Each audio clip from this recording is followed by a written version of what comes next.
Bonsoir.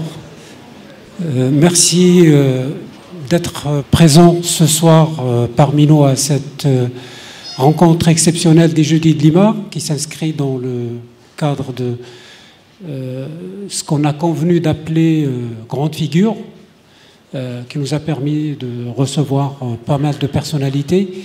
Ce soir, nous avons le plaisir, l'honneur de recevoir Jean-François Bayard, que vous connaissez.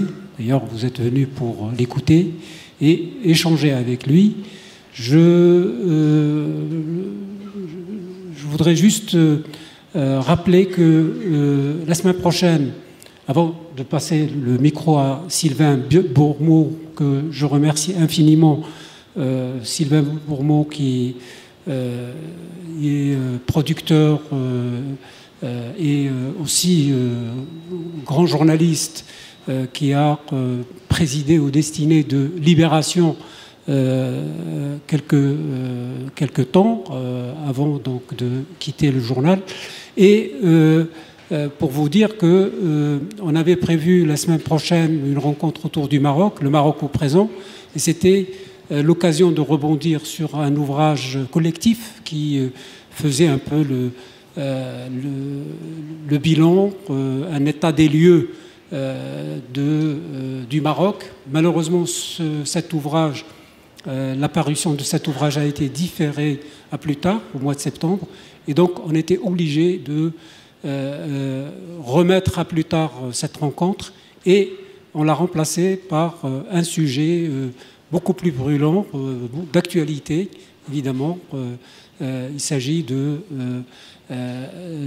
Daesh, dans les filets de Daesh. Donc, et à l'occasion de l'apparition d'un travail entrepris par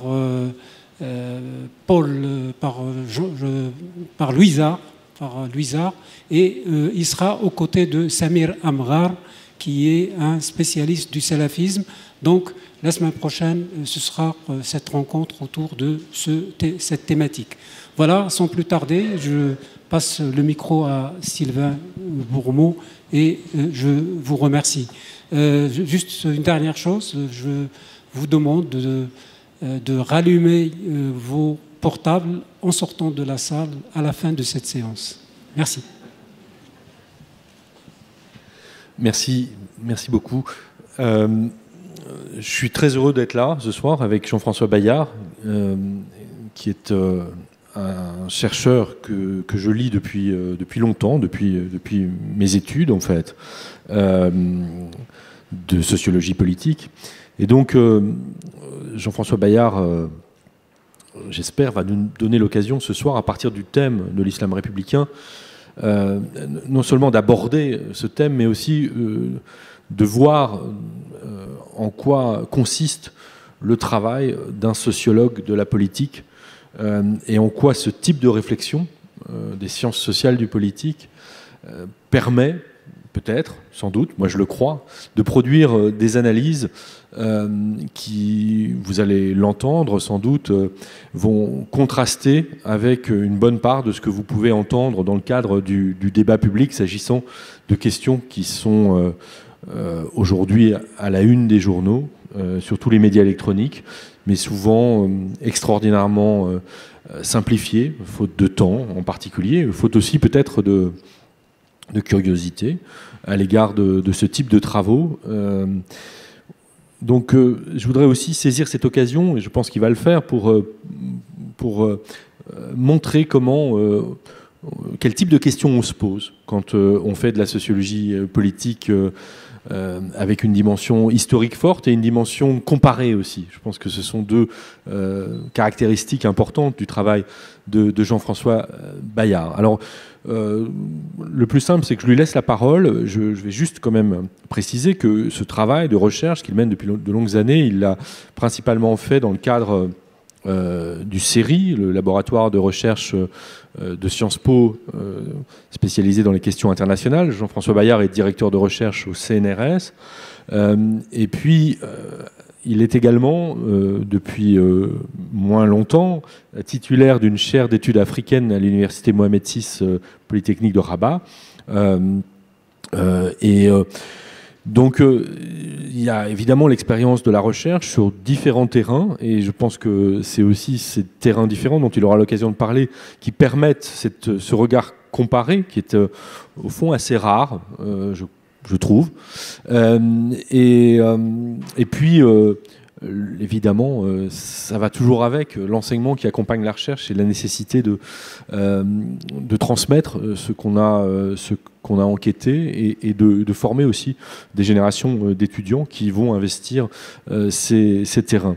Donc, juste avant de laisser la parole à Jean-François Bayard, je voulais indiquer que l'islam républicain, qui fait l'objet le titre de cette rencontre ce soir, et le titre aussi d'un livre qui a paru il y a 4 ans, 2010, chez Albin Michel, mais il y a une actualité éditoriale un petit peu plus récente, un ouvrage collectif dans lequel on trouve un texte de Jean-François Bayard qu'il a édité avec Ariane Zambiras, qui s'appelle La Cité cultuelle, rendre à Dieu ce qui revient à César. Il y a beaucoup de choses qu'on va aborder ce soir dans ce livre qui paraît chez Cartala, dans la collection Recherche internationale. Voilà, donc, et qui est aussi, je le souligne, un livre qui permet de réunir des travaux sur des pays, sur des espaces géographiques, mais aussi sur des époques extraordinairement différentes. Et je crois qu'on va se rendre compte ce soir du caractère très, très heuristique de l'intérêt qu'il y a parfois à ouvrir à ce point la focale aussi bien temporelle que géographique. Merci beaucoup Sylvain, c'est un très grand honneur pour moi que vous ayez accepté d'animer ce débat, parce que vous avez toujours beaucoup fait pour assurer cette interface entre la recherche et le débat public à travers vos différentes émissions et responsabilités éditoriales. Donc je suis vraiment très heureux que vous puissiez me coacher pendant ce débat. Je voudrais d'emblée confirmer de là où je parle, comme on disait quand je faisais mes études, à savoir la sociologie historique et comparée du politique. Et ça, je crois que c'est extrêmement important lorsque l'on traite d'un sujet comme l'islam, l'islam est une religion, et j'expliquerai tout à l'heure comment, en tant que sociologue, on peut travailler sur le religieux. Mais il faut bien voir que je ne parle pas en homme de foi, ni musulmane, ni d'une autre confession. C'est véritablement en sociologue du politique que je vais aborder cette problématique des rapports entre islam et république. Bon. Mais quand je dis que je ne parle pas en homme de foi, cela ne signifie naturellement pas que je n'ai pas à l'esprit ce fait social qu'est la foi religieuse. C'est un fait social, simplement les sciences sociales du politique n'ont pas grand-chose à dire sur la qualité intrinsèque de l'expérience religieuse qui est une expérience de transcendance. Donc je reconnais et je respecte la foi religieuse et les foi religieuses, puisque naturellement tout le monde n'a pas la même croyance. J'en reconnais l'irréductibilité, mais c'est en sociologue du politique que je vais me pencher sur le phénomène. Et ne prenez pas mes propos pour des propos à connotation religieuse, ce ne sont que des propos scientifiques. Et ça, je crois que c'est extrêmement important de le souligner. Alors, la sociologie historique et comparée du politique, pardonnez-moi, c'est un peu tautologique ce que je vais dire, mais parfois il est bon d'enfoncer des portes ouvertes. Ce qui m'intéresse, c'est le caractère historique des sociétés. De sociologie historique, donc le caractère historique des sociétés, et ce que l'on appelle les sociétés islamiques. Et déjà, la qualification est très compliquée, parce que dans les sociétés, parfois on dit arabo-musulmans, sociétés arabo-musulmanes. Là, on rentre déjà dans des contresens ou dans des raccourcis qui politiquement sont très problématiques, parce que tous les musulmans ne sont pas arabes, et tous les arabes ne sont pas musulmans. Donc il y a déjà déjà, vous voyez, dans ce discours ou dans ces notions, des effets de simplification qui sont extrêmement dangereux, non seulement pour la pensée, mais également pour la vie de la cité elle-même. Bon. Donc les sociétés, on va dire les sociétés islamiques, pour aller vite, les sociétés islamiques qui ne sont pas peuplées que de musulmans, sont des sociétés historiques à part entière. Et il convient donc de reconnaître ce caractère historique de l'islam ou des sociétés islamiques, ou, comme on dit dans le jargon des sciences sociales, l'historicité des sociétés. Et puis il y a un autre gros mot, puis après, rassurez-vous, j'essaierai d'être moins jargonnant, mais comme toutes les professions, les chercheurs ont leur vocabulaire spécialisé. Bon, et je crois qu'il faut que vous acceptiez des chercheurs ce que vous acceptiez de votre plombier ou de votre garagiste, c'est-à-dire que de temps en temps, ils utilisent des termes qui sont techniquement utiles, même s'ils ne font pas partie de notre vocabulaire de tous les jours. Alors, il y a un autre mot qui est important, c'est le terme d'énonciation. Et quand je dis énonciation, je l'utilise vraiment au sens du grand linguiste Saussure, et ensuite ça a été repris par Wittgenstein. Et c'est une idée extrêmement simple. Hein. Nous sommes réunis dans cette salle pour un débat. Et ce débat, il existe, il est là. C'est celui que nous allons avoir avec ces quelques mots liminaires que je vais tenir. Mais une fois que l'on a dit ça, on n'a pas dit grand-chose. Parce que la majorité, sans doute d'entre vous, vous allez trouver que je suis très ennuyeux, que je ne dis pas grand-chose. Il y a une petite minorité qui va trouver que dans mon propos, il y a des choses intéressantes. Et puis moi, évidemment, je vais trouver que ce que je dis est très intéressant. Et Sylvain, je ne sais pas ce qu'il va penser. Bon. Donc le même débat va donner lieu à des interprétations complètement différentes. Donc la problématique de l'énonciation, c'est ça. Ça veut dire qu'un discours ou un livre, ou un livre éventuellement sacré d'ailleurs, ou une pièce musicale sont produits autant par les gens qui l'entendent ou qui le lisent que par le compositeur ou par l'écrivain, etc. Et vous verrez que cette idée d'énonciation, elle est extrêmement utile pour comprendre la complexité du fait religieux dans son rapport aux politiques. Je voudrais également qu'il n'y ait pas de confusion, qu'il n'y ait pas de mal donne. Je ne suis pas à proprement parler un spécialiste de l'islam. Je suis un spécialiste de politique comparée, et comme les phénomènes religieux sont des phénomènes importants, y compris dans leur dimension religieuse, et y compris dans leur dimension politique, j'ai rencontré, si je puis dire, le fait religieux, et j'ai essayé de le travailler en tant que sociologue du politique. Mais je ne suis pas à proprement parler un spécialiste de l'islam. Et d'ailleurs, je dois l'avouer, je ne parle pas l'arabe, je baragouine quelques mots de turc et de persan, mais enfin, je dois travailler sur ces sociétés avec des spécialistes, qu'ils en soient originaires ou non, qui, eux, en ont une connaissance directe, en partie grâce à leur maîtrise des différentes langues parlées dans les pays sur lesquels ils travaillent. Donc ça, c'est une première limite très importante.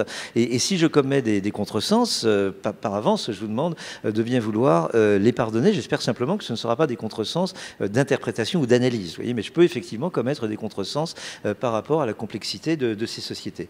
Et puis je voudrais également souligner que je ne prétends pas avoir travaillé sur toutes les sociétés musulmanes, ce qui ne voudrait d'ailleurs rien dire. J'ai beaucoup travaillé, comme vous le savez, sur l'Afrique subsaharienne, et l'islam est une grande religion de l'espace subsaharien. J'ai travaillé sur la Turquie, j'ai travaillé sur l'Iran, et de manière plus distanciée, bien que comme le rappelait Sylvain tout à l'heure, je travaille maintenant en partie au Maroc, j'ai réfléchi sur les sociétés d'Afrique du Nord. Mais j'ai une connaissance beaucoup moins directe de l'islam asiatique, par exemple de l'islam du Pakistan, de l'Inde ou de l'Indonésie, alors même que vous savez que ces pays fournissent les gros bataillons de la religion musulmane. Alors venons-en au fait, je voudrais jeter en pâture de la discussion 5 points principaux. Le premier point, et vous pardonnerez mon esprit ironique, la nature revient toujours au galop. Admettons que Dieu existe, et chacun dans cette salle a son idée sur la question. Admettons que Dieu existe. En tout cas, il y a une chose qui est certaine, c'est que les religions n'existent pas. Bon. Ce que je veux dire par là, c'est que quand on dit islam, ou quand on dit christianisme aussi bien, ou judaïsme, du point de vue de l'analyse politique, on n'a rien dit. Et je vais en prendre un exemple assez évident. Le concept de djihad, qui effectivement appartient au vocabulaire, entre autres politique, de l'islam, est polysémique. Il a plusieurs sens possibles. D'abord, il y a le grand djihad, qui est le djihad que le combattant, que le croyant mène contre lui-même pour devenir un meilleur musulman. Et ça, c'est le véritable djihad que mène le croyant musulman. Et puis après, politiquement, vous avez plusieurs interprétations de cette notion de djihad. Vous avez le djihad défensif, si je puis dire, hein, qui protège le Dar al-Islam de l'occupation, de l'intrusion de l'incroyant, de l'infidèle. Vous avez des conceptions plus offensives du djihad, telles que l'a incarné par exemple M. Ben Laden, ou aujourd'hui le mouvement Daesh.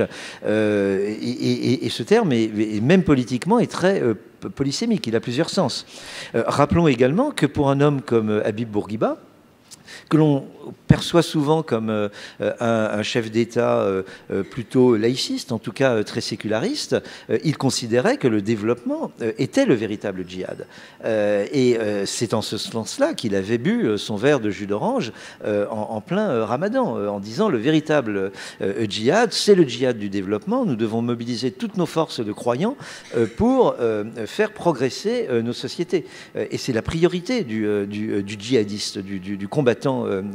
Et de ce fait, Bourguiba s'inscrivait dans une tradition islamique, de réformisme islamique, celle qu'avait par exemple incarné Afrani ou Abdou, et également des penseurs islamiques de Tunisie qui sont moins connus en France, mais celle qu'incarnait également le vizir du bey, Khaireddin, qui était un grand réformateur à la fois étatique et islamique. Bon. Donc vous voyez que politiquement, l'islam est bien entendu porteur de plusieurs sens. Par ailleurs, il y a une historicité de l'islam. Et l'islam, comme toutes les autres religions, n'existe que dans des situations historiques précises et n'existe notamment que dans son rapport aux politiques, par exemple au processus de formation de l'État, que dans son rapport à ce que l'on appelle aujourd'hui le marché. Et vous savez que l'islam est une religion dont la destinée a toujours été étroitement imbriquée au commerce et à différentes activités artisanales et aujourd'hui, bien entendu, industrielles. Un pays comme la Turquie est aujourd'hui une grande puissance industrielle, la 16e ou la 17e économie du monde. Donc l'islam est évidemment parfaitement compatible avec l'industrie, et on ne peut pas comprendre l'islam en Turquie si l'on n'a pas conscience du caractère industriel de la société turque. Et l'islam, bien entendu, est indissociable de la civilisation technologique de son temps. Aujourd'hui, y compris les djihadistes au sens de M. Ben Laden, utilisent les technologies, les nouvelles technologies de l'information et de la communication comme Internet. Bon. Donc l'islam n'existe, sociologiquement parlant, qu'à travers ces différentes médiations, mais il en est de même, bien entendu, des autres religions, à commencer par le christianisme. Donc nous devons comprendre l'islam historiquement situé dans son rapport à l'État, au marché, pardonnez-moi, comme vous voyez, la grippe ne m'a pas entièrement épargné, et par rapport à la civilisation technologique. Mais bien entendu, cette compréhension doit, je le rappelle, tenir compte de l'irréductibilité de l'islam en tant que fait de croyance dans sa transcendance. Et c'est bel et bien les deux bouts de la chaîne que le sociologue doit tenir. Alors là, une petite remarque incise. L'islam, tout comme les autres religions, ne relève pas de la tradition. L'islam, le fait religieux dans sa généralité, est à la pointe du changement social, éventuellement du changement politique, même lorsqu'il se définit en termes conservateurs et même lorsqu'il se définit en termes traditionnalistes. Ce que je veux dire par là, c'est que le salafisme, dans le domaine islamique, qui se réclame de la tradition, en réalité, nous met en présence devant un cas très classique dans la sociologie historique du politique, d'invention de la tradition, au sens où les historiens britanniques Eric Hobsbawm et Terence Ranger ont utilisé le terme. La modernité, notamment la modernité occidentale, a procédé par invention de la tradition. Par exemple, dans le domaine urbanistique, l'invention d'un style néo-gothique, par exemple en Grande-Bretagne ou aux États-Unis. Hein. Donc l'invention de la modernité s'est effectuée très largement par invention de la tradition, et le salafisme n'est qu'un cas particulier d'une règle beaucoup plus générale. Vous avez naturellement le pendant chrétien de ce fondamentalisme, c'est par exemple le pentecôtisme, le fondamentalisme évangélique, qui là aussi procède par invention de la tradition de manière souvent très kitsch. Et bien entendu, les salafistes nous proposent une conception de la modernité qui invente en quelque sorte une tradition musulmane, islamique, et qui se réfère à une Médine ou à une Mecque qui n'existe d'une certaine manière que dans leur imagination politique ou religieuse. Deuxième idée, la laïcité dont nous nous piquons en France a sa propre historicité. Et ce que nous appelons aujourd'hui laïcité n'a pas grand-chose à voir avec la laïcité d'un Gambetta ou d'un Jules Ferry au premier temps de la Troisième République française. Et d'ailleurs, de plus en plus, la laïcité en France est le contraire de ce que voulaient Gambetta et Jules Ferry. Jules Ferry et Gambetta mettaient en garde contre ce qu'ils nommaient le laïcisme. Hein, c'est-à-dire une conception, on pourrait dire, fondamentaliste de la laïcité. C'est bien à ce à quoi nous assistons aujourd'hui en France. Le néologisme même de laïcité est intervenu très tard, dans les années 1930. Lorsque l'on parle, lorsque les fondateurs ou les grands hommes politiques de la Troisième République française progressivement instaurent la séparation des cultes et de l'État, avec notamment cette loi de 1905, ils le font de manière très progressive et ils le font en respectant le fait religieux. Simplement, ils veulent promouvoir la liberté de conscience, le libre arbitre du citoyen français et arracher les catholiques français, non pas à leur religion, mais à la direction spirituelle et politique du Vatican. C'est-à-dire que l'ennemi des fondateurs de la Troisième République, ça n'était pas le catholicisme, c'était l'ultramontanisme, c'est-à-dire l'allégeance politique des catholiques à Rome. N'ayons pas de cette laïcité française une vision naïve, hein, comme s'il y avait eu un âge d'or de la laïcité dans lequel les Français se seraient épanouis dans l'harmonie. La laïcité, même entendue de cette manière assez minimaliste par les fondateurs de la République, de la Troisième République française, a été toujours extrêmement conflictuelle. La séparation des cultes de l'État, et quelques épisodes auparavant, en dépit de la prudence, du pragmatisme de gens comme Gambetta et comme Jules Ferry, qui se qualifiaient d'opportunistes, non pas du tout au sens que l'on donne à ce terme aujourd'hui, mais avoir le sens de l'opportunité, le sens de ce que les Grecs nommaient le kairos, hein, de savoir de donner du temps au temps, aurait dit, enfin dira plus tard François Mitterrand. Hein. Malgré cette prudence, la mise en œuvre de la laïcité a été très conflictuelle. Il faudra au fond la grande boucherie de la Première Guerre mondiale pour obtenir cette réconciliation du catholicisme avec la République française. En 1983 ou en 1984, on verra encore des millions de Français catholiques descendre dans la rue pour protester, pour défendre l'école libre et pour protester contre ce qu'ils percevaient comme une remise en cause de cette liberté éducative et religieuse. J'ajoute également que la laïcité française telle qu'elle a été mise en œuvre au début du XXe siècle a été très largement dérogatoire.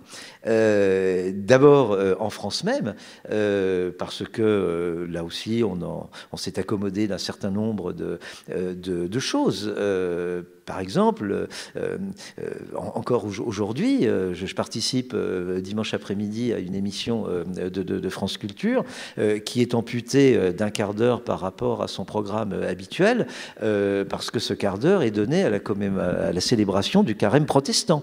Donc aujourd'hui, dans notre République laïque, il y a quand même des accommodements avec cette idée de la séparation de l'État ou de la République et du fait religieux. Mais surtout, en 1905, la République française n'a pas étendu la séparation des cultes de l'État, d'une part à l'Algérie, alors même que l'Algérie était constituée de départements français, et d'autre part au Sénégal, parce que c'est, ironie de l'histoire, en 1905 que la République française, enfin signe, c'est une façon de parler, conclut ce compromis implicite avec les confréries islamiques qui dominent le champ religieux au Sénégal, et en particulier avec la Mouridia.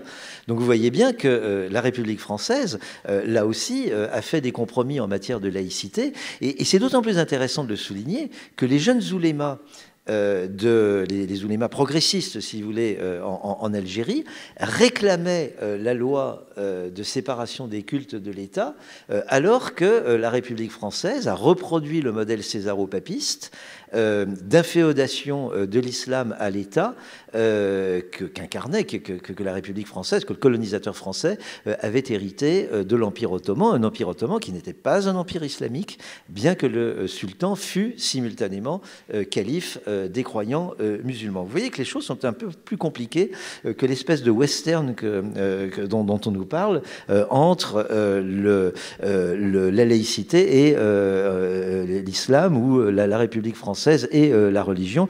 Je vous laisse deviner où est la brute, où est le truand et où est le bon dans cette histoire. Troisième point. Vous voyez bien aussi que quand on nous parle du problème que poserait à la laïcité française l'islam, on nous parle de choses très différentes de la seule religion ou de la religion. On nous parle d'une histoire beaucoup plus compliquée, qui est en partie d'origine coloniale, qui est en partie d'origine beaucoup plus ancienne, parce qu'on n'a pas soldé d'aucun des deux côtés de la Méditerranée l'histoire conflictuelle des croisades. Donc il y a beaucoup d'autres choses dans cette histoire que la seule question du religieux. D'ailleurs, on sait bien comment, statistiquement, sociologiquement, l'immense majorité des musulmans de France, vivant en France, qu'ils soient citoyens français ou d'origine étrangère ou de nationalité étrangère, vivent le caractère laïque de la République française sans problème particulier. Bon, donc, en réalité, nous sommes, lorsque l'on pose le problème de manière polémique, nous sommes devant un phénomène de rétraction identitaire et très souvent d'assignation identitaire, voire de chantage identitaire. Par exemple, lorsqu'on demande aux musulmans de dénoncer les crimes commis au nom de l'islam par des gens qui ressemblent plus à la bande à Badr ou aux Brigades Rouges qu'à quelques phénomènes religieux que ce soit, on voit bien que l'on assigne une identité musulmane à des gens qui sont peut-être sociologiquement musulmans, mais qui se pensent peut-être de manière complètement différente, ou qui peuvent se penser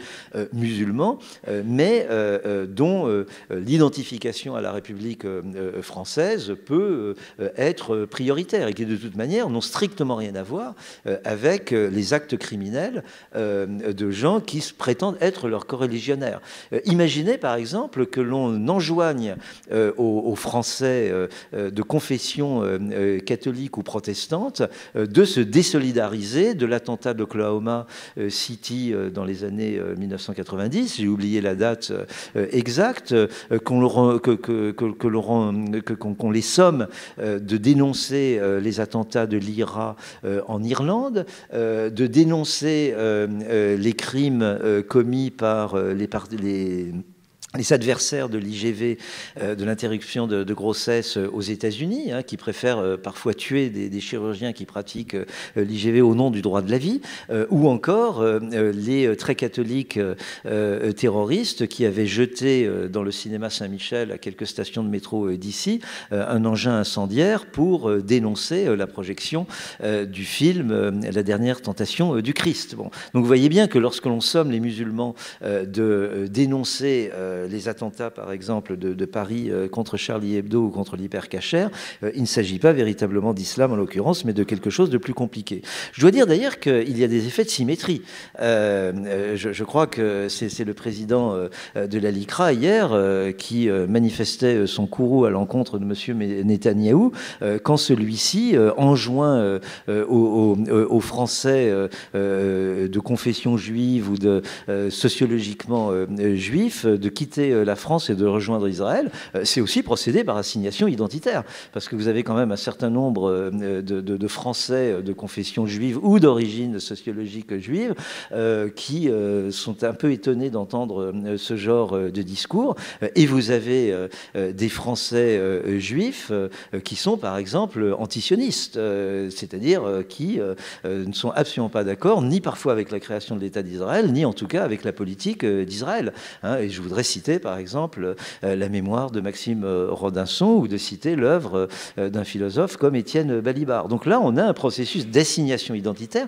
Et ce qui est assez intéressant, c'est que ce processus d'assignation identitaire vient de l'étranger. Bon.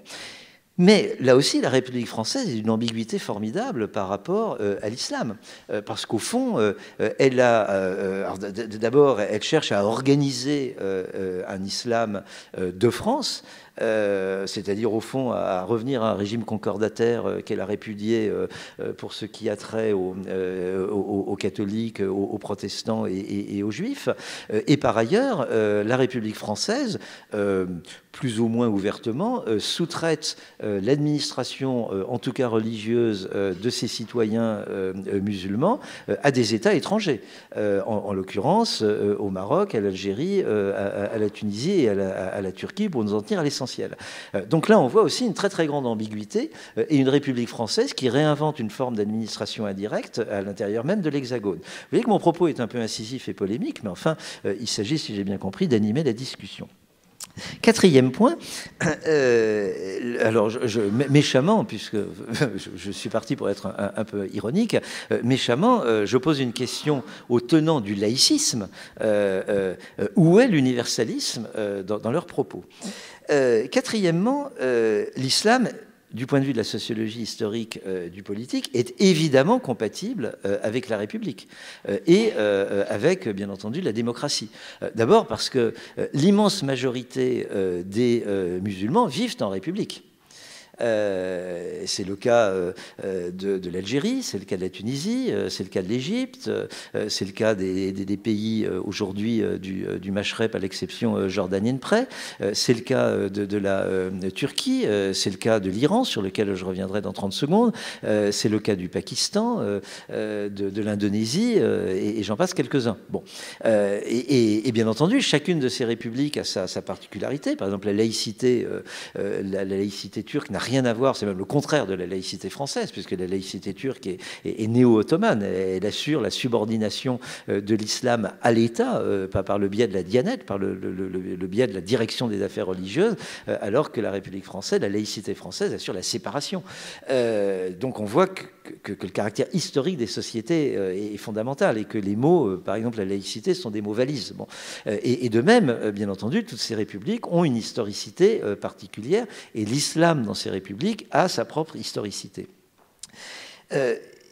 Et l'islam, donc, est compatible avec la République. C'est une évidence contemporaine, c'est une évidence que l'observation permet de comprendre d'emblée. Et le problème n'est pas d'avoir de l'islam une vision essentialiste, parce que l'islam, qui a son historicité, est une religion évolutive, tout comme l'a été et le demeure le christianisme. Rien ne prédisposait le catholicisme à épouser, à prospérer dans une république laïque de type français. Le catholicisme n'était pas prédestiné à composer avec une laïcité qu'il a longtemps combattue. Et aujourd'hui, on entend, avec un certain ravissement, les évêques de la conférence des évêques défendre l'idée de la laïcité. Et évidemment, à leur propre manière, parce qu'ils souhaiteraient une laïcité peut-être plus ouverte, moins laïciste, mais ils sont quand même, parce que c'est la problématique légitime de la République française, ils sont quand même partisans de cette république laïque. Alors, je voudrais revenir au cas de la République islamique d'Iran, qui est très intéressant. Parce que là, nous avons une république islamique, et on s'aperçoit que cette république islamique, d'une part, préside à une sécularisation de la société iranienne. Mon excellente consoeur, Fariba Adelra, a pu écrire un article sur une république sans mosquée. Je n'en donnerai qu'un seul exemple. Quand vous allez en Iran, il y a une chose qui vous frappe, c'est que vous n'entendez quasiment jamais le muezzin.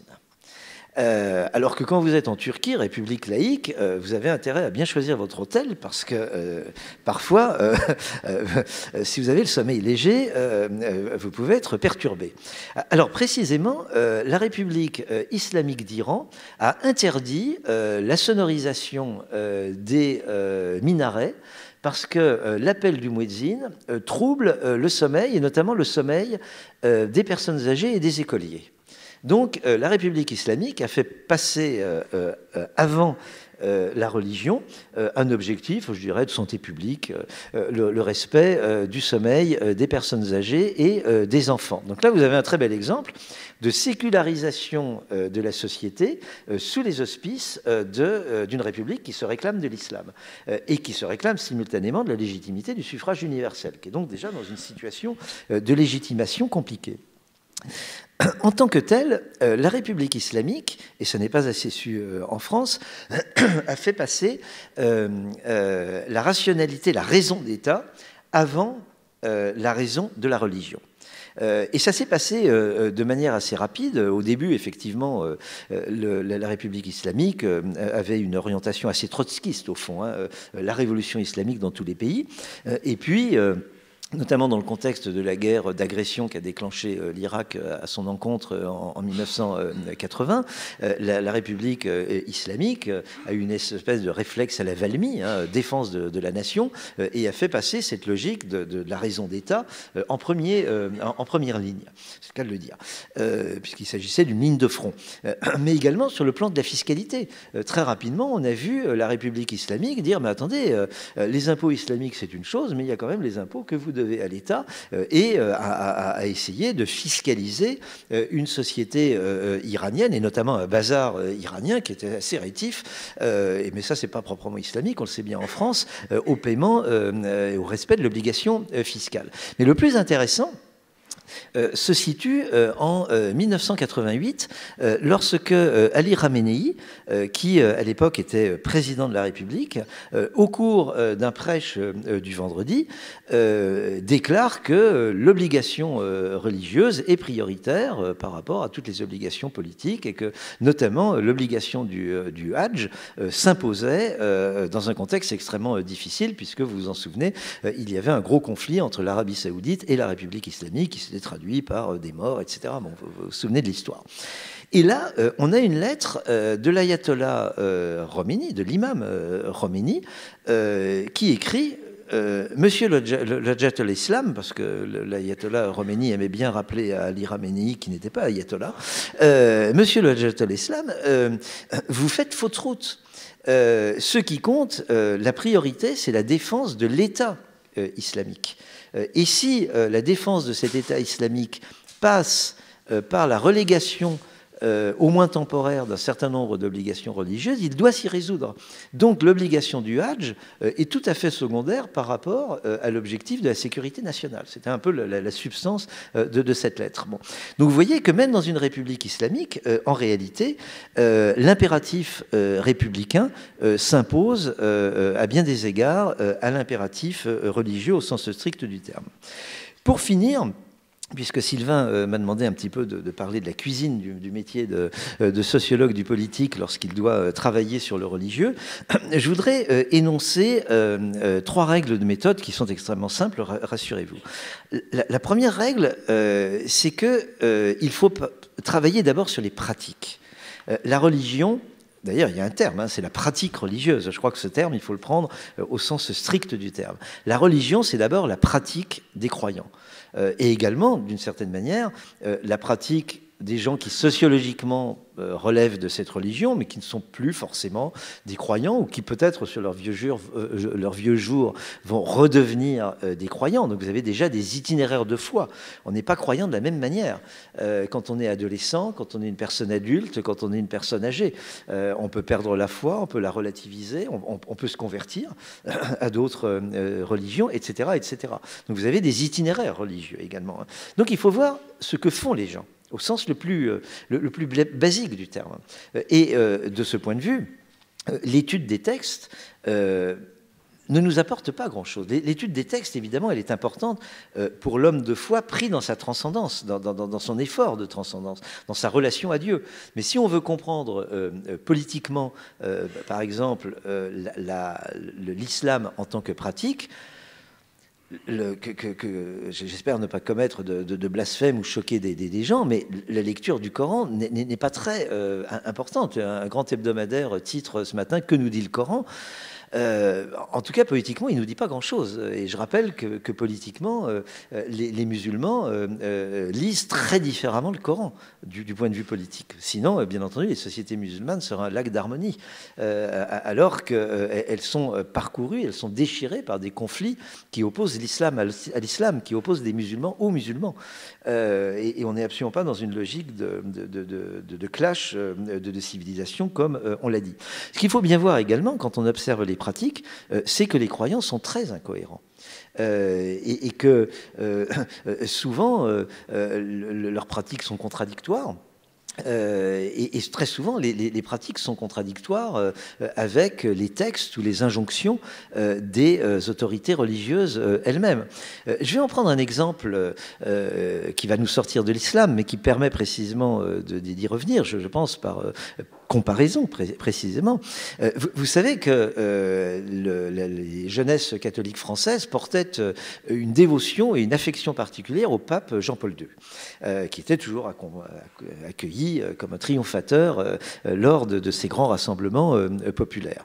Vous vous souvenez que le pape Jean-Paul II proscrivait l'usage des contraceptifs et les relations sexuelles avant le mariage.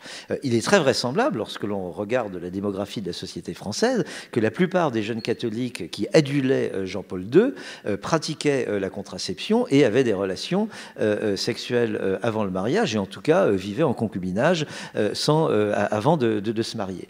Est-ce que l'on doit pour autant mettre en doute la sincérité de ces croyants? Non, bien entendu. Ils étaient des catholiques sincères, ils aimaient sincèrement leur pape, mais leur pratique sociale était effectivement un peu incohérente, mais ces incohérences, nous en avons tous, que ce soit sur un plan politique ou sur un plan religieux. Et bien entendu, les musulmans sont de la même encre, sont écrits de la même encre divine, si je puis dire, que les catholiques sur ce plan.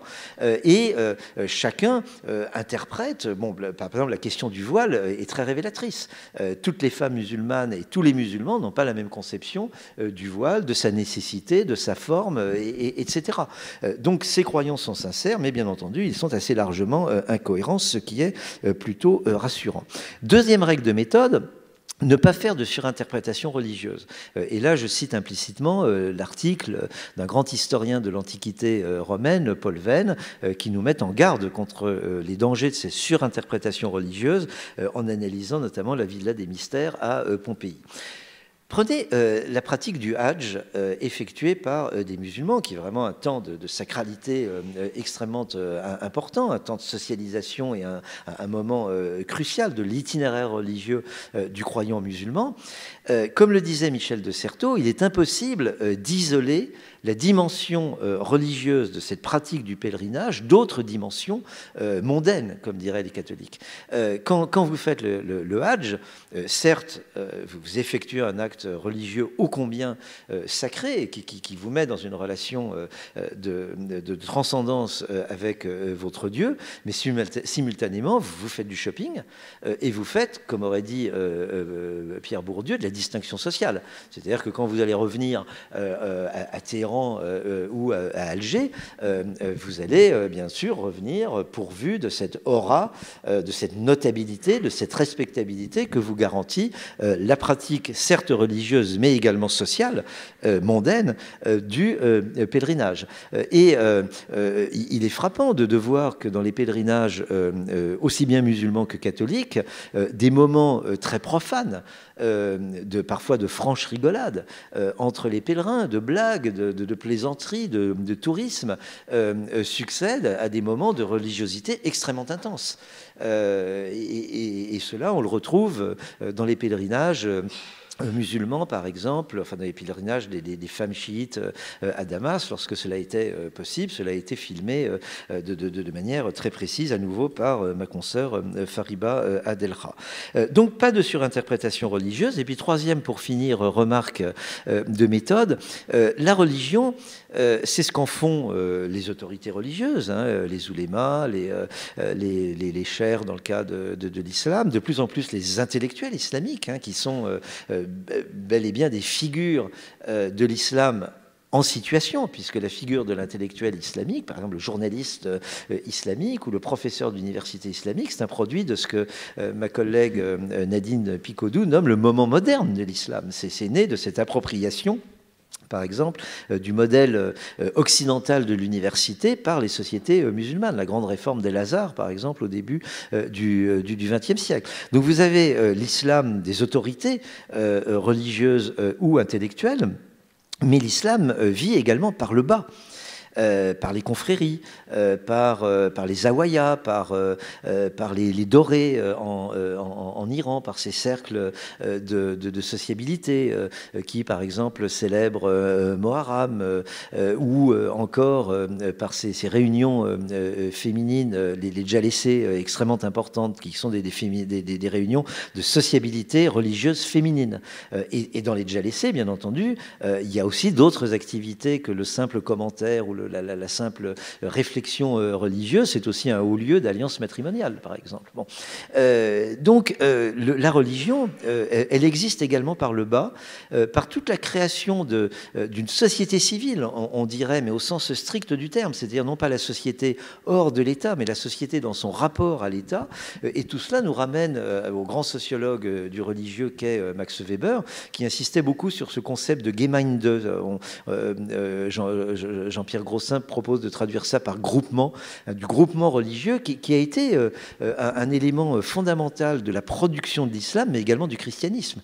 Tous ces ordres monastiques ou également toutes ces confréries de laïcs qui, à partir du Moyen-Âge, à partir de l'âge moderne, ont fait du catholicisme ce qu'il est devenu, aussi bien entendu du protestantisme. Donc il faut comprendre l'islam dans son rapport à la République, également par le bas, par le biais de tous ces groupements religieux que nous voyons prospérer, aussi bien en France, et qui n'ont naturellement pas besoin de l'État pour se constituer, que dans les sociétés de l'ensemble du monde dit islamique. Voilà quelques idées pour nourrir le débat, et j'espère que au moins j'ai essayé de déplacer le curseur de la partie énonciative de l'Assemblée qui trouvera au moins quelques idées intéressantes à discuter. Merci Jean-François Bayard. Merci.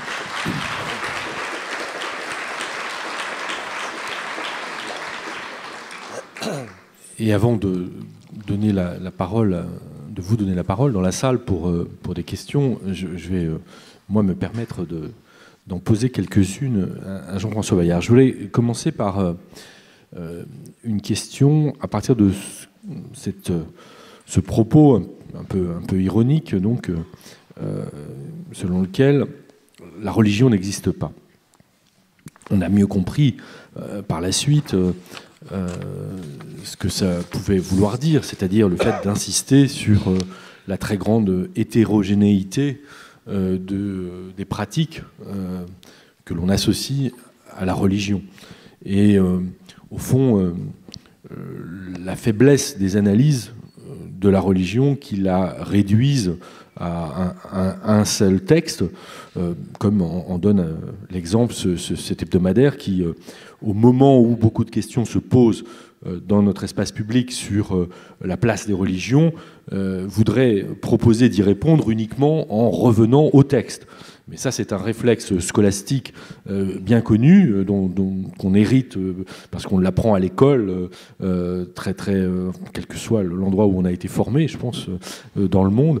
Les textes, d'autant plus les textes quand ils sont sacrés, mais il y a beaucoup de textes sacrés de différentes natures, il y a aussi des textes sacrés dans la science, d'une certaine façon, nous donneraient la réponse, alors même que c'est plutôt, quand on est un chercheur, un travail d'enquête attentif à beaucoup d'autres choses qu'à des textes qui nous permet peut-être d'élaborer quelques réponses. Donc la religion n'existe pas, entendu de ce point de vue-là. Vous avez parlé de la nécessité de regarder de près les pratiques dans toute leur diversité, la religion par le bas, en quelque sorte.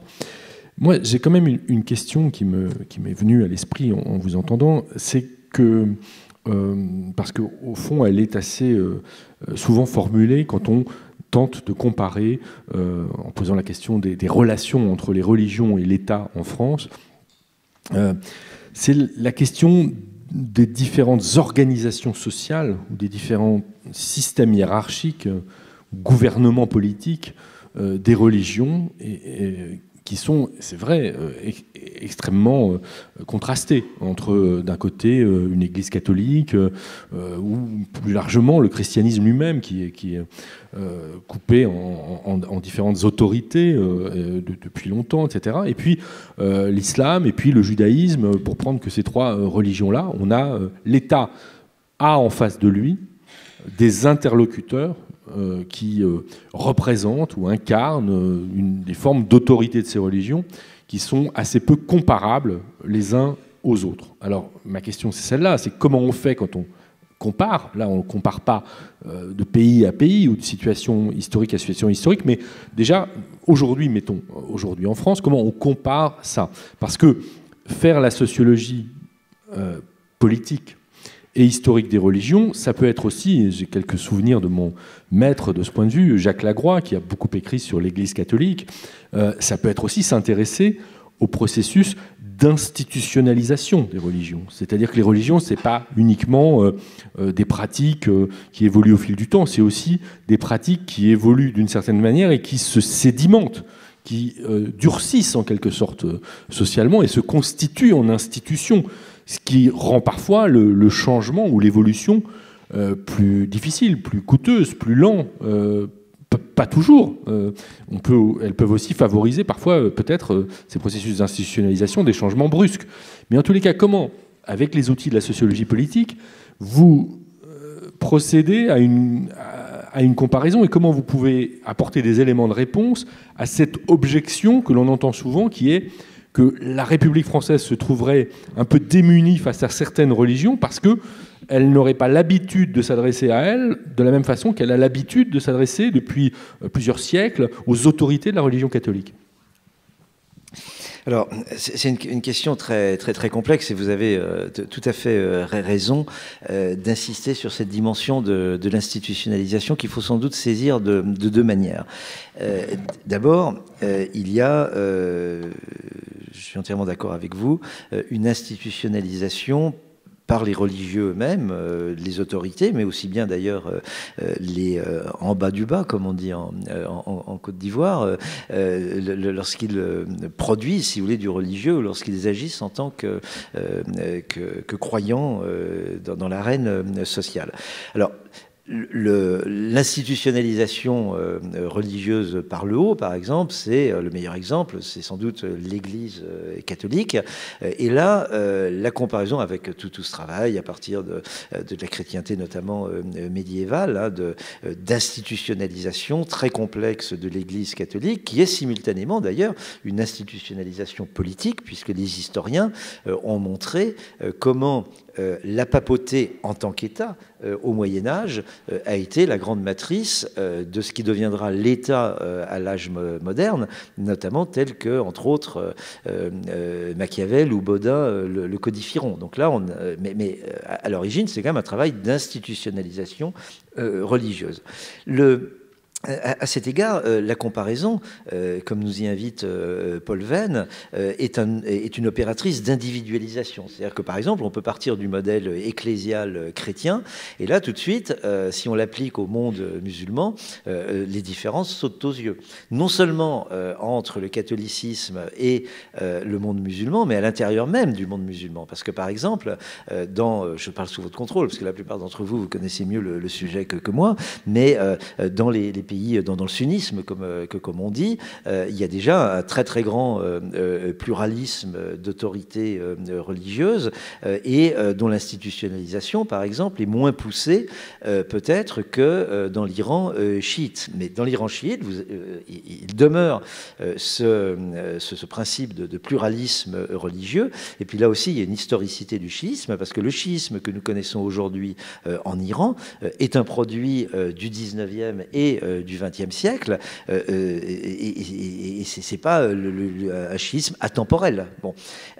Donc là, on voit effectivement d'emblée des distinctions. Et puis, il y a un deuxième niveau d'analyse qui est très intéressant, c'est de voir comment les en bas du bas, les croyants ordinaires, produisent eux aussi des institutions religieuses. Alors Max Weber dirait des institutions sociales, religieuses. Par exemple, ça peut être des congrégations ou des confréries, ou une association religieuse. Mais une association religieuse, du point de vue de Max Weber, c'est une institution bureaucratique, rationnelle, légale, parce qu'une association religieuse, elle relève de la loi de 1901, par exemple en France, elle relève de la loi de 1901, ce qui suppose une mise en conformité légale, déclaration à la préfecture de police, comptabilité, si c'est une très grosse association, commissaire aux comptes, acquittement éventuellement de la TVA, etc., etc. Donc, enfin, moi, personnellement, je suis président d'une association qui n'est pas religieuse, d'une association scientifique. Cette association, bien qu'elle se veuille très informelle, etc., est quand même une institution bureaucratique parce qu'elle s'inscrit dans les institutions d'un État rationnel légal. Et lorsque vous travaillez par exemple sur l'Afrique subsaharienne, vous apercevez qu'il y a une bureaucratisation des sociétés par le bas qui est extrêmement importante, y compris dans la sphère religieuse. Les associations cultuelles en Afrique sont éminemment institutionnalisées parce qu'il y a des statuts qui sont très perfectionnés, avec des présidents, des vice-présidents, des règlements intérieurs, des paiements d'amende si les gens arrivent en retard, etc. C'est très très bureaucratisé, très institutionnalisé. Bon, là, on sort du cadre islamique, mais par exemple une religion comme le kimbanguisme au Congo, c'est une religion prophétique. Un jour, il y a un prophète qui s'est levé, Kimbangu, et aujourd'hui, l'église kimbanguiste est une église qui a complètement adopté le modèle ecclésial de l'église catholique romaine avec ses évêques, etc. Mais si on prend les confréries islamiques au Sénégal, on trouve un processus tout à fait comparable. D'abord parce que les mourides, par exemple, reconnaissent aujourd'hui, depuis les années 20, si mes souvenirs sont bons, les années 1920, reconnaissent un calife général. Général, c'est pas un terme qui vient du monde islamique, c'est un terme qui vient du monde colonial. Il y a le directeur général, mais il y a aussi le gouverneur général. Et bien entendu, le modèle du calife général, c'est le modèle du gouverneur général de l'Afrique occidentale française. Et cette institutionnalisation bureaucratique de la confrérie islamique, elle s'est faite dans ce travail d'osmose, dans ce travail d'interaction avec le colonisateur, dans le cadre de ce compromis entre les confréries musulmanes et le colonisateur français sur toile de fond de séparation paradoxale, de séparation des églises et de l'État. Et je prendrai un dernier exemple dans ce cadre sénégalais, parce qu'il nous ramène à Max Weber. On oppose souvent de manière un peu scolaire trois principes de légitimité chez Max Weber. l'heure, enfin on va en garder que deux parce que c'est ce qui est important pour l'instant, c'est le principe rationnel légal hein, de légitimité, et puis le principe charismatique. Bon. Mais les deux en fait font système, c'est pas charisme d'un côté et légitimité rationnelle légale de type bureaucratique d'un autre côté. Ce qui est très intéressant, c'est de voir comment il y a une articulation intime entre le principe charismatique et le principe bureaucratique.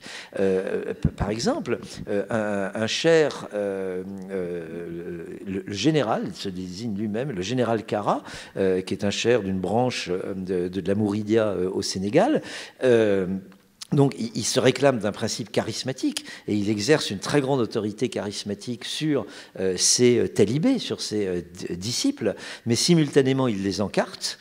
C'est-à-dire que vous avez une carte de membres de sa branche de la Mouridia. Il a organisé un service de sécurité qui s'appelle Kara Sécurité. Et quand vous voyez ça, vous avez l'impression d'être devant une entreprise de vigile qui fournit des prestations à des banques ou à des choses de ce genre. Et les deux principes s'imbriquent extrêmement étroitement. Mais ça, c'est universel. Par exemple, la canonisation des saint dans le catholicisme. Bon, le saint, c'est le principe du charismatique. Bon, c'est la baraka, si vous voulez. Bon, mais le procès de canonisation est un processus extraordinairement bureaucratique. C'est un processus judiciaire, enfin, où vous avez des kilomètres de documents qui sont écrits, des avocats, y compris le fameux avocat du diable, etc., etc. C'est un processus bureaucratique qui reconnaît le charisme du saint. Donc, travailler sur les institutions, c'est extrêmement intéressant parce que ça renouvelle complètement le sujet. Et on voit dépasser un certain nombre de contradictions qui sont généralement postulées, mais qui ne se retrouvent pas dans l'épaisseur de la pratique sociale de la religion. Mais alors, pour reprendre mon exemple et cette situation, vous disiez tout à l'heure, pointiez le paradoxe qu'il y a pour la République française, finalement, à essayer de trouver une solution qui serait une sorte de copie du Concordat pour susciter la manifestation ou l'institutionnalisation d'un islam de France de façon à pouvoir avoir un interlocuteur du même type que la République a eu ou continue d'avoir avec la religion catholique. Là, il y a bien une limite, je dirais, dans la comparaison. C'est-à-dire que je ne suis pas en train de dire que l'islam, y compris en France, n'est pas institutionnalisé, notamment par le bas, parce qu'on trouverait tout un tas d'associations, etc. Bon. Mais il y a visiblement une difficulté, en tous les cas pour la République française, à admettre le fait qu'elle ne puisse pas avoir en face d'elle cet interlocuteur qui aurait la possibilité d'incarner ou de représenter ou de se présenter comme le responsable de cette religion sur le territoire national.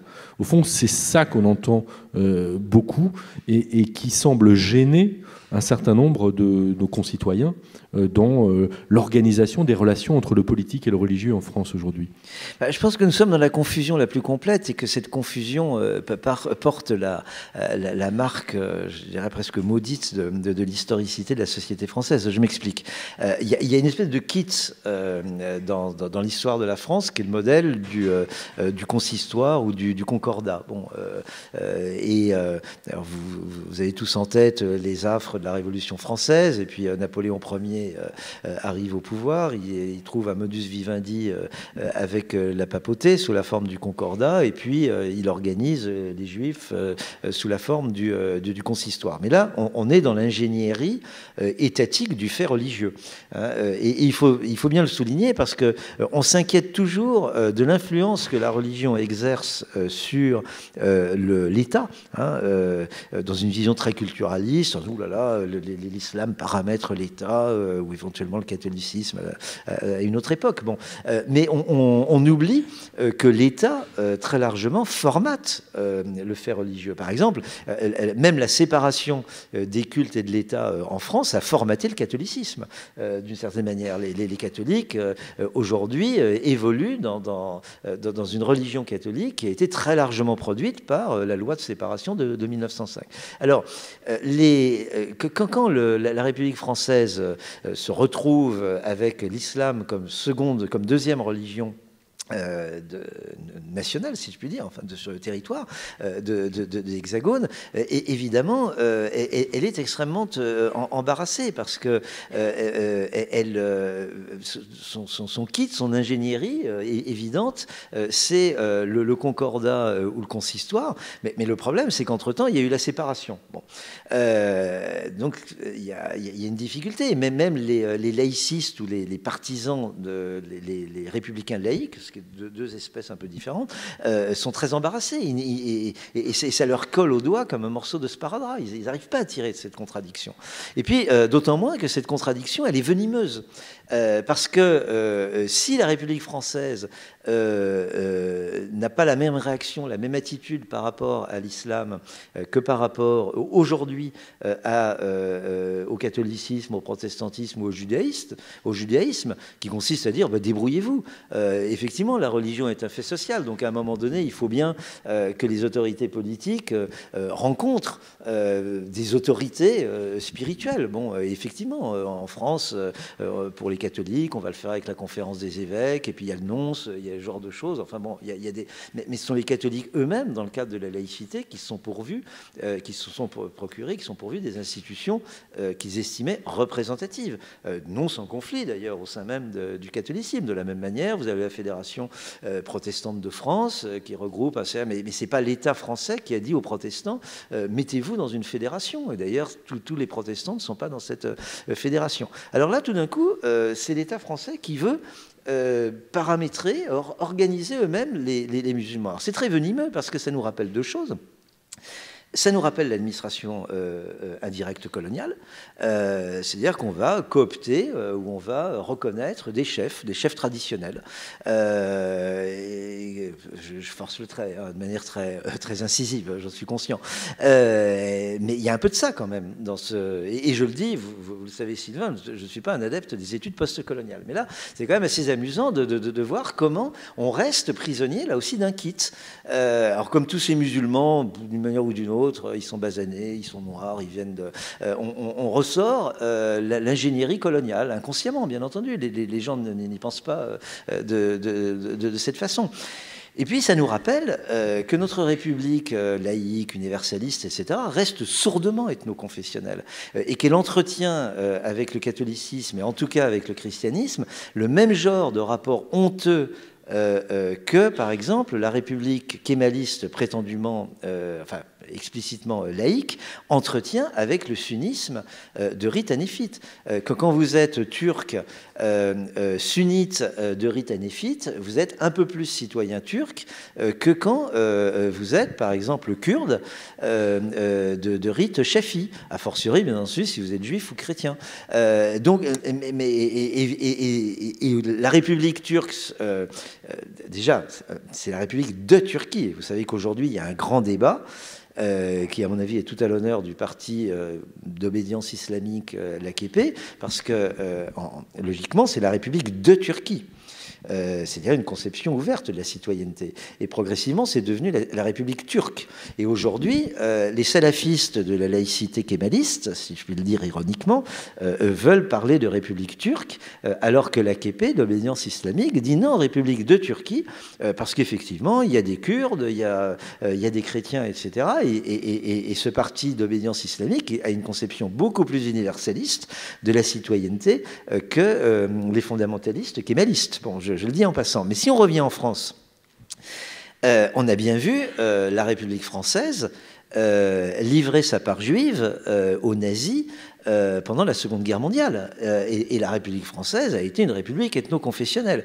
Et je ne veux pas entendre l'objection « Ah, mais c'était pas la République française, c'était l'État français de Vichy ». Non, l'État français, il est né d'un vote du Parlement français. Hein, il faudrait quand même s'en souvenir. Bon. Et aujourd'hui, quand on entend, enfin il y a 5 ans, quand on entend un ministre de l'Intérieur et des cultes blaguer de manière très fine dans une réunion de militants aux dépens ou par complicité avec un militant d'origine sociologique musulmane, dire « Oh, mais un musulman, enfin, c'est un tel, notre musulman, etc. » Oui, un musulman, ça va, quand il y en a beaucoup, c'est là qu'il y a des problèmes.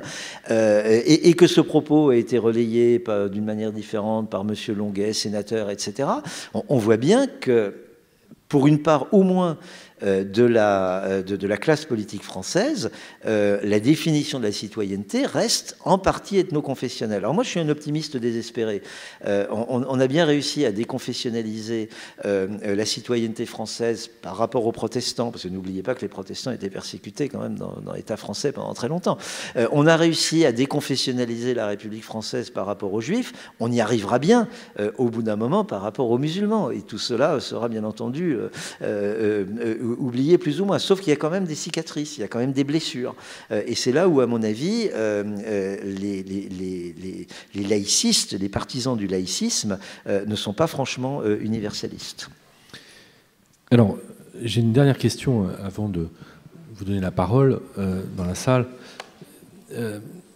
C'est sur, justement, peut-être l'évolution, enfin moi je l'ai perçue comme telle, de la laïcité en France au cours des 30 dernières années.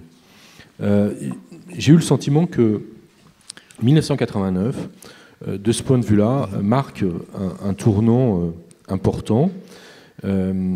C'est un moment avec ce qu'on a appelé la première affaire du voile, avec un avis du Conseil d'État qui va être important, et un premier débat dans l'espace public français sur cette question, qui marque un moment important dans la mesure où il faut se rappeler que 5 ans auparavant, vous le disiez tout à l'heure, on a eu de très fortes manifestations en France de ceux qui défendaient l'école privée contre la réforme, manifestation contre la réforme d'Alain Savary, pour un grand service public unique, laïque de l'éducation nationale, et puis aussi des manifestants pour cette réforme, qui étaient descendus également en nombre dans la rue. Donc ce clivage recoupait assez largement le clivage gauche-droite.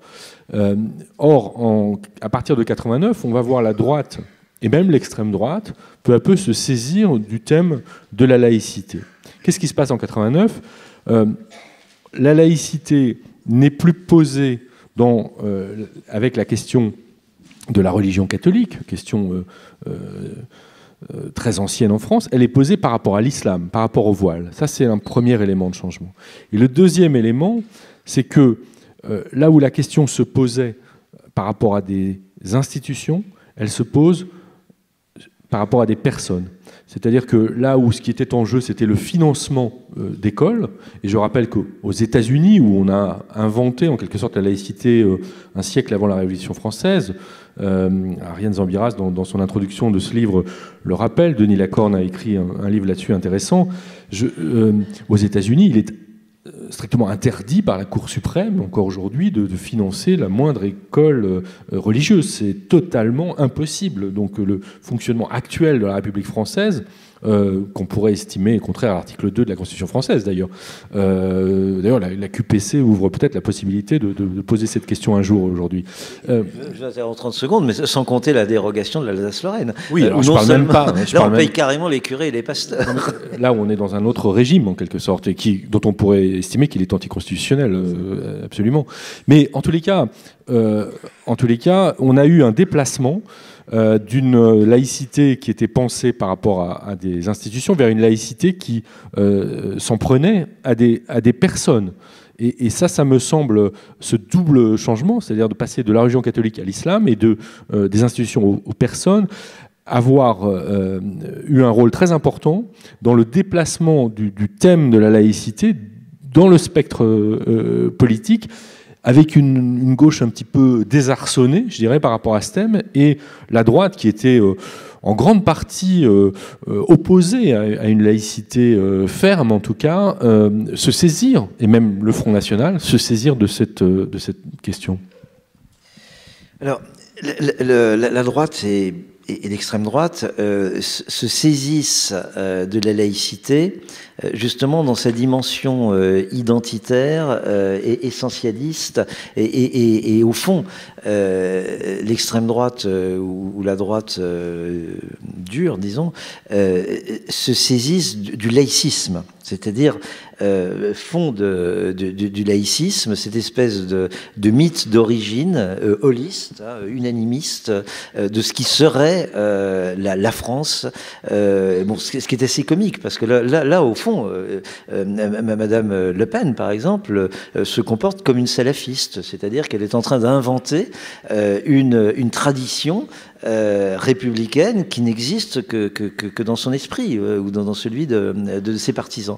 Et je crois que cela nous rappelle que, en effet, enfin, vous êtes meilleur analyste que moi de la société française, mais il faut déjà comprendre quelle a été l'historicité française depuis, disons, une trentaine d'années. Alors, il y a tous ces éléments que vous avez évoqués. Il y a également le phénomène que l'on a parfois qualifié de seconde génération, c'est-à-dire que la République française se trouve avec des musulmans qui ne sont pas des immigrés, mais qui sont des Français, c'est-à-dire des jeunes gens qui sont nés en France, qui sont français, qui, du point de vue juridiques sont aussi français que n'importe quel français, parce qu'ils sont nés en France, droit du sol, et qui sont sociologiquement musulmans. Et un autre élément d'historicité extrêmement important, qui est concomitant avec ce premier fait, c'est que depuis 30 ou 40 ans, nous vivons avec 10% de taux de chômage. Et ça me paraît beaucoup plus décisif que ce que dit, entre guillemets, le Coran, pour parler comme le Nouvel Observateur. Et bien entendu, il y a une certaine articulation entre les deux faits, parce que le chômage frappe en priorité, peut-être, des Français d'origine sociologique musulmane, par leurs parents, par leurs racines géographiques. Et évidemment, ça n'est... Alors, on pourrait complexifier encore le paysage. Moi, ce qui me paraît très intéressant, c'est de voir comment le pays de Descartes peut être pris de crise d'hystérie identitaire. Et l'histoire du voile en est un très bel exemple. Alors, on parle beaucoup dans ce livre de la cité cultuelle des imaginaires religieux, puis c'est une chose aussi que j'avais travaillé dans l'illusion identitaire, et j'ai pris le terme d'illusion identitaire par référence je crois que c'est la première pièce, ou en tout cas une des toutes premières pièces de Corneille, qui est le premier titre, c'était pas l'illusion comique, c'était l'illusion. Et il se trouve qu'à l'époque, il y avait une très très belle mise en scène à l'Odéon qui m'avait fait redécouvrir ce texte qui généralement importune nos années dans le secondaire. Bon. Et quand je dis l'illusion, c'est c'est dans ce sens-là.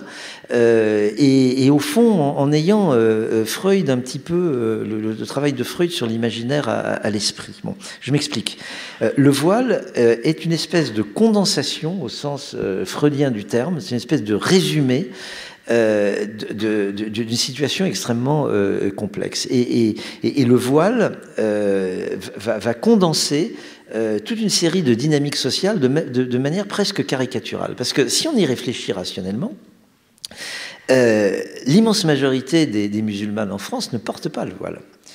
C'est une toute petite minorité qui, de manière assez polémique, généralement des adolescentes, parce que ce qui est en cause à l'origine, c'est le voile des adolescentes. Bon, c'était pas le voile des mamans. Maintenant, le voile des mamans fait problème. Est-ce qu'elles ont le droit de sortir nos enfants dans la rue, enfin en sortie scolaire? Grand problème.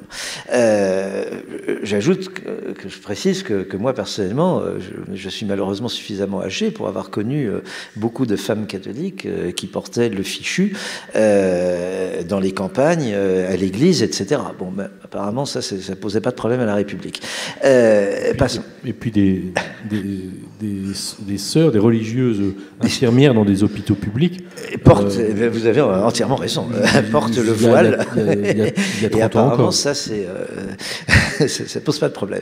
Bon, donc ce qui est intéressant, c'est de voir comment 100, 600, 1000, allons-y, 2000 jeunes adolescentes portant le voile, on ne sait pas pour combien de temps d'ailleurs, parce qu'on parle toujours de la prise du voile, on ne parle jamais de ces femmes qui abandonnent le voile, mettent en danger la République française. Alors là, il faut être clair, si la laïcité française est remise en cause par 2000 jeunes musulmanes portant le voile, effectivement, on est mal parti. Ce qui est intéressant, si vous voulez, c'est l'élaboration fantasmatique de ce problème. Et là, on se dit qu'il se passe d'autres choses, bien entendu, que la simple question de l'islam. Moi, avec mon esprit facétieux habituel, je compare le voile à la mini-jupe. La mini-jupe a fait scandale dans les années 80. Et on voyait bien que les jeunes adolescentes qui portaient la mini-jupe ne réglaient pas simplement des problèmes de sexualité, de pornographie ou de je ne sais quoi. Mutatis mutandis. Bon, c'était une manière de négocier avec leurs parents leur place dans l'espace public, effectivement leur sexualité, leur corps. Donc on était dans un processus de négociation conflictuelle. Et ces jeunes femmes, ces adolescentes musulmanes qui portent le voile, d'abord, est-ce qu'on est certain qu'il s'agit du même voile ? Et ensuite, donc, est-ce qu'on est dans la même pratique ? Il faudrait déjà travailler empiriquement sur ça. On n'en sait trop rien parce qu'on est sur des fantasmes, sur des espèces de réflexes de Pavlov. Bon. Et deuxièmement, on sait, parce qu'il y a quand même eu quelques enquêtes qui ont été faites, que les trajectoires du voile les itinéraires du voile sont très différents. Vous en avez qui portent le voile par conviction religieuse. Vous en avez qui portent le voile pour bien expliquer à leurs parents que si elles sortent, si elles vont à la fac, etc., c'est pas pour autant qu'elles sont des prostituées et qu'elles ont une haute idée de leur féminité, etc.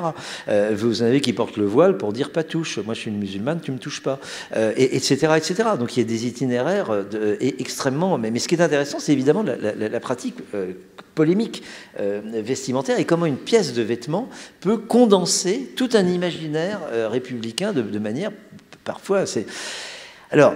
Parfois, certains jours, je veux bien être indulgent avec les laïcistes, avec le laïcisme, et leur reconnaître des circonstances atténuantes. Je crois que derrière cette hystérie républicaine, il y a quelque chose qui n'est pas forcément inintéressant, c'est qu'au fond, il y a eu une grande transformation dans la société française ces 30 ou 40 dernières années, qui a été... Je ne veux pas dire l'émancipation féminine, parce que le jour où il y a une véritable parité, par exemple, dans le domaine politique, hein, ces mêmes hommes politiques qui s'inquiètent tellement de la laïcité pourraient également se préoccuper de leur machisme, par exemple, et assurer une véritable parité dans les institutions, y compris le syndicalisme. Je fais une assise, mais elle est quand même trop drôle, je ne peux pas résister. Une collègue à Sciences Po, hein, c'est quand même pas... une collègue à Sciences Po s'est vue proposer par un syndicat français très progressiste de poser sa candidature, et pour la rassurer, on lui dit mais ne t'en fais pas, ça ne prendra pas de temps parce qu'on t'a mis dans une position inéligible. Et comme par hasard, les deux qui sont dans les positions éligibles sont des mecs. Donc vous voyez. Alors, si on revient à l'essentiel, je crois qu'il y a eu quand même, en dépit de ces résistances, il y a eu quand même une grande transformation de la condition féminine dans la société française, grâce au combat des femmes. Donc la contraception, l'avortement, etc. C'est pas une partie gagnée d'avance d'ailleurs, hein, définitivement. Il y a de bons esprits de l'autre côté de la Méditerranée, Pascal a écrit des choses définitives sur le sujet, qui se réclament du christianisme et qui remettent en cause, ou qui ont voulu remettre en cause le droit à l'avortement. Bon. Donc c'est pas une question spécialement islamique en l'occurrence. Mais il s'est passé quelque chose d'important et il continue de se passer quelque chose d'important dans la condition féminine en France. Bon. Et comme les Français sont très mal informés de ce qu'est véritablement l'islam, ils ont un préjugé qui est l'islam est contre les femmes. Et l'islam assure la subordination des femmes. Alors, évidemment, vous avez des tas de choses écrites qui disent ça. Bon, même Olivier Carré, grand spécialiste de l'islam, a écrit l'islam laïque pour nous rappeler qu'il y avait toujours eu cette distinction entre din et dolat, religion et État ou politique en islam, mais il dit mais il y a quand même la prison scripturaire, il y a quand même 2 ou 3 versets du Coran qui posent problème du point de vue de la condition féminine. Le problème n'est pas là, le problème ce sont les pratiques. Et dans les pays musulmans, vous avez des féministes islamiques qui se réclament de l'islam pour dire aux hommes, y compris en Iran d'ailleurs, la campagne 1 million de signatures pour la reconnaissance d'égalité des droits des hommes et des femmes, qui disent mais vous ne comprenez rien à l'islam, etc.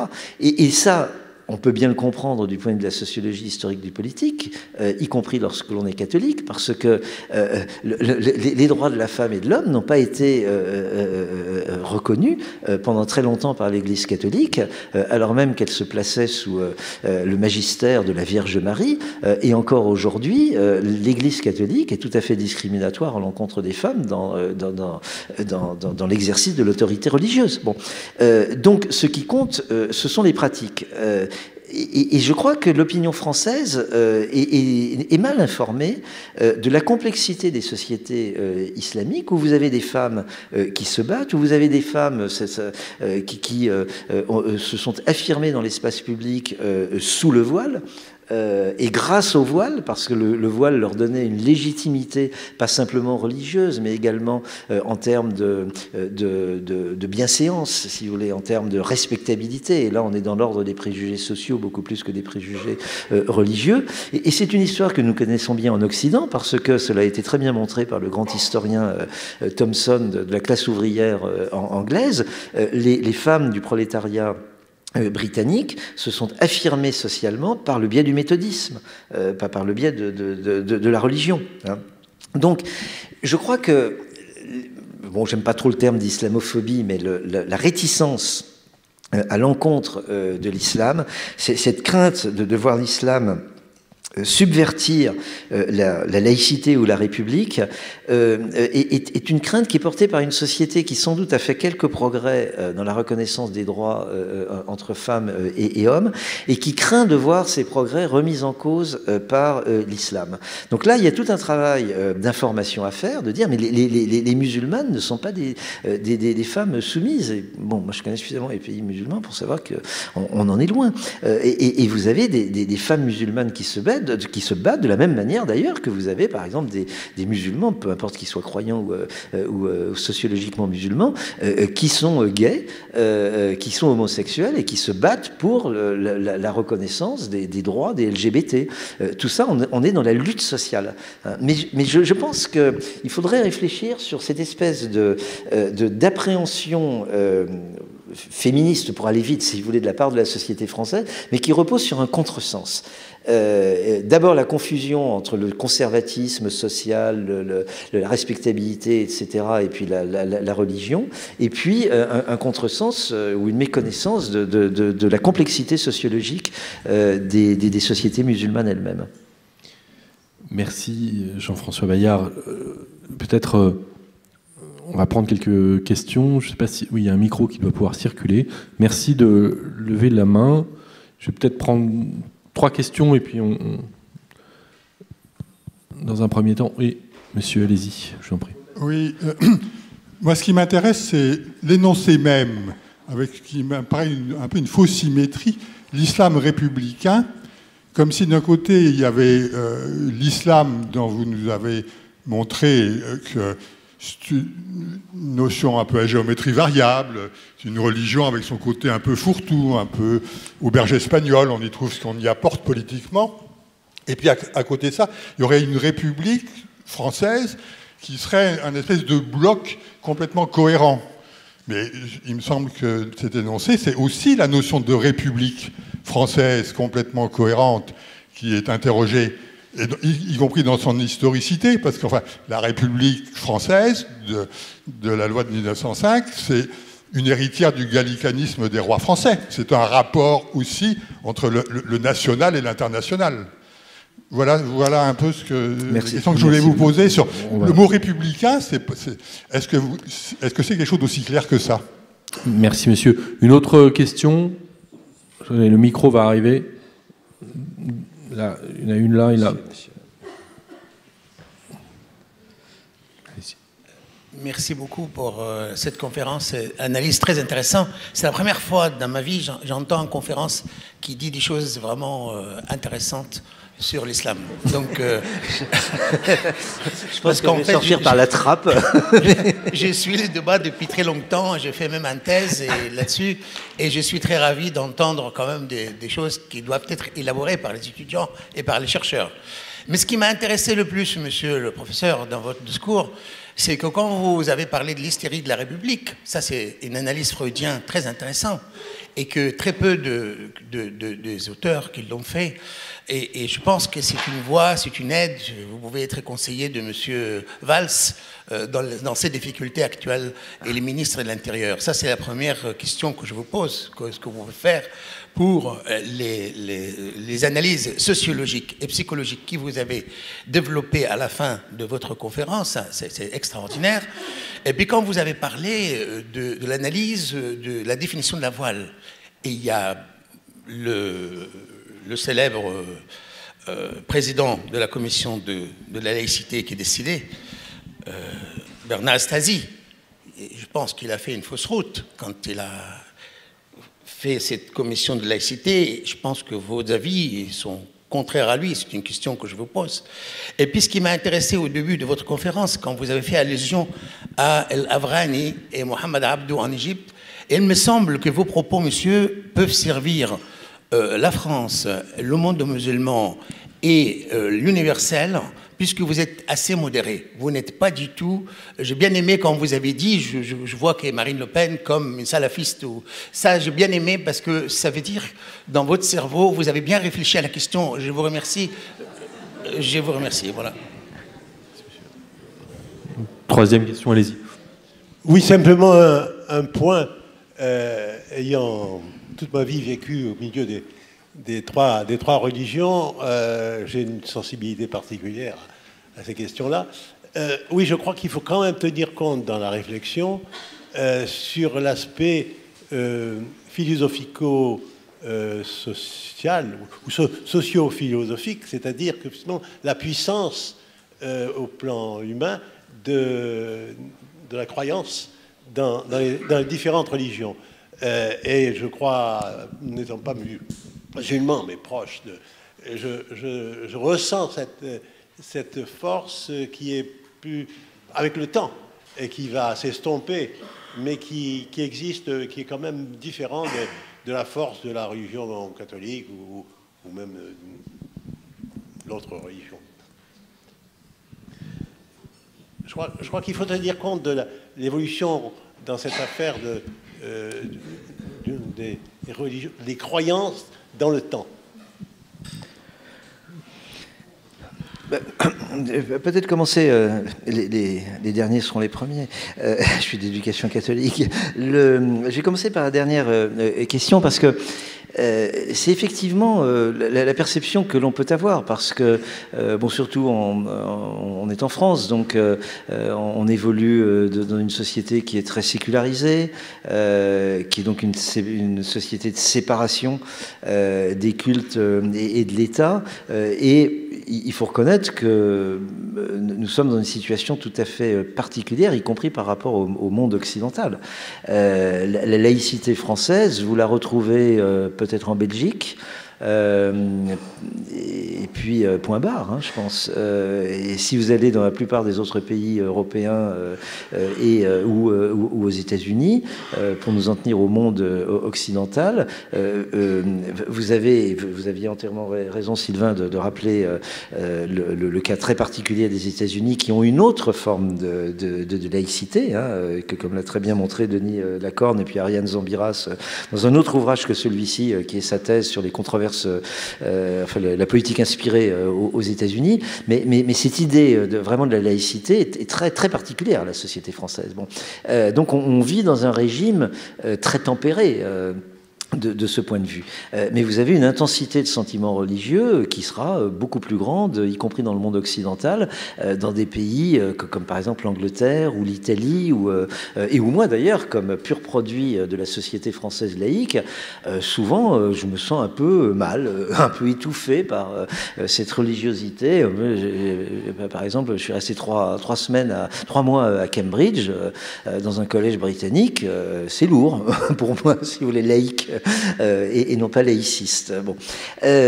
Maintenant, si vous tournez, par exemple, vers le nord du Nigeria ou le Niger, alors eux, ils disent, ils sont quand même un peu chauds, nos amis musulmans, là. Ils brûlent le centre culturel français de Zinder, ils sont quand même un peu excités. Donc vous pouvez considérer qu'il y a une plus grande intensité de la foi religieuse, mais là, quand même, il faut recourir à cette notion de l'historicité. L'exacerbation de la passion religieuse dans le nord du Nigeria ou au Niger se comprend quand même à la lumière de 30 ou 40 années de destruction systématique de l'école publique et de la santé publique. Je fais référence au programme d'ajustement structurel en faveur desquels la France a milité dans le cadre du FMI et par ses propres programmes de coopération. Donc pendant 40 ans, nous avons systématiquement détruit l'école publique et la santé publique. La santé publique, c'est important parce que c'est aussi un lieu de socialisation et évidemment la nature a horreur du vide. Donc comme il y a une forte demande de santé et d'éducation, les gens se sont naturellement tournés vers les ONG financées par les pétromonarchies et animées par des gens qui se réclamaient peu ou prou de la Wahhabia ou des salafistes. Donc, c'est pas l'islam comme ça. C'est effectivement un islam ou des musulmans qui ont été privés de toute école publique telle qu'elle avait pu exister dans les années, disons, sous la colonisation ou au début de l'indépendance. Bon. Ce sont des gens également que l'on a acculé à la pauvreté la plus abjecte et que l'on a réprimé de la manière la plus brutale. Par exemple, Boko Haram, bon, c'est sûr, ce ne sont pas des gens a priori avec lesquels on partira en vacances, mais au début, Boko Haram, c'était un mouvement, dur, de salafisme très rigoriste, très dur, une très grande excitation verbale, dirions-nous. Mais la radicalisation violente de Boko Haram est survenue après l'exécution publique extrajudiciaire de son fondateur dans la cour d'un commissariat dans lequel il avait été mis en garde à vue.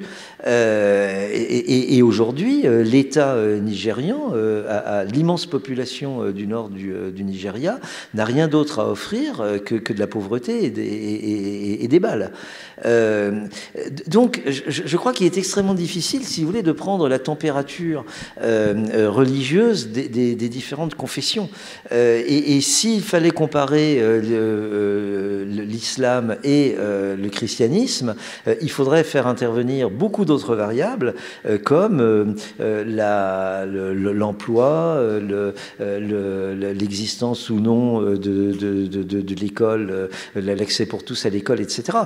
Donc je crois que c'est très difficile de raisonner de manière abstraite et moi personnellement je connais des islams très tempérés lorsqu'ils surviennent dans d'autres contextes socio-économiques que par exemple ceux du nord du Nigeria ou de l'Irak et de la Syrie avec Daesh.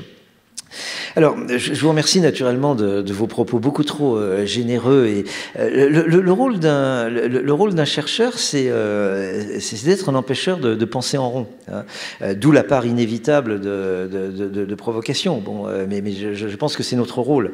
Et c'est vrai qu'il faut parvenir à combiner la provocation et la liberté intellectuelle avec le respect des sociétés sur lesquelles on travaille et que l'on étudie. Hein. Et je crois que, enfin, personnellement, je me donne pas du tout un exemple, j'exprime un ethos qui est l'ethos de ma profession. Donc on doit être à la fois dans la distanciation, y compris la distanciation ironique, bon, parce qu'on est en France et que ça fait partie de notre bagage, disons, et je pense que l'ironie apporte, on a tous à être un peu voltairien, l'ironie est un instrument de connaissance, le rire est un instrument de connaissance. Bon. Donc il faut être dans la distanciation, mais c'est aussi la distanciation un peu plus austère des concepts, hein, mais on doit être aussi dans l'empathie. Parce que si vous ne comprenez pas un minimum comment fonctionnent les gens que vous étudiez, évidemment, vous tombez dans l'anachronisme, vous tombez, quel péché majeur des historiens, vous tombez dans l'ethnocentrisme. Alors après, on est évidemment tributaire de l'état de l'art, si vous voulez, comme on dit, des concepts, des discussions de chercheurs, mais je pense que les expériences personnelles sont extrêmement importantes. Et moi, personnellement, j'appartiens à une génération qui a beaucoup voyagé, y compris en étant étudiant, sac au dos. Et par mon expérience personnelle, je n'arrive pas à associer islam et intolérance. Moi, je suis navré. Alors, je suis pas naïf. Je sais bien qu'il y a des gens qui sont des tueurs, qui instrumentalisent la parole de l'islam à des fins politiques, exactement de la même manière que des gens ont utilisé à certaines époques la parole de Dieu chrétien pour régler des comptes politiques. Mais c'est pas le fond du problème, parce que l'immense majorité des musulmans, ou aujourd'hui l'immense majorité des chrétiens, ne se reconnaissent pas dans ce genre de choses. Donc c'est le phénomène politique qu'il faut comprendre. Et c'est là où je disais que, par exemple, ce qui s'est passé à Paris il y a quelques semaines relève plus de phénomènes du type bande Abadère ou brigade rouge que de la religion musulmane à proprement parler. Et au fond, vous aurez toujours dans une société une part irréductible de desperado, comme on dit, de gens qui n'ont rien à perdre, ou qui mettent leur, dans le mode d'expression politique, sociale ou personnelle parfois, et la violence. Bon, c'était la bande à Bono au nom de l'anarchisme au début du XXe siècle. Il faut quand même reconnaître qu'un certain nombre, pas simplement de fascistes ou de nationaux-socialistes, mais également de communistes, se sont comportés comme des tueurs, et les grandes machines à tuer au XXe siècle n'ont pas été des machines religieuses, ont été des machines strictement politiques. Et puis vous avez eu effectivement dans les années 70 des gens qui se sont réclamés de l'idéal révolutionnaire pour tuer, ou en tuant en tout cas, ce qui n'était naturellement, ce qui n'avait rien à voir avec l'idéal communiste par exemple d'un Berlinguer ou de Jaurès. Bon. Donc je pense qu'il y a cette part des choses, mais moi, pour avoir voyagé dans les pays musulmans en étant très jeune, je persiste à ne pas comprendre comment on peut associer l'islam ou les musulmans à l'intolérance. Moi, ça ne correspond absolument pas à mon vécu, comme on dit, et même, par exemple, actuellement, ou depuis une vingtaine d'années, je fréquente beaucoup l'Iran.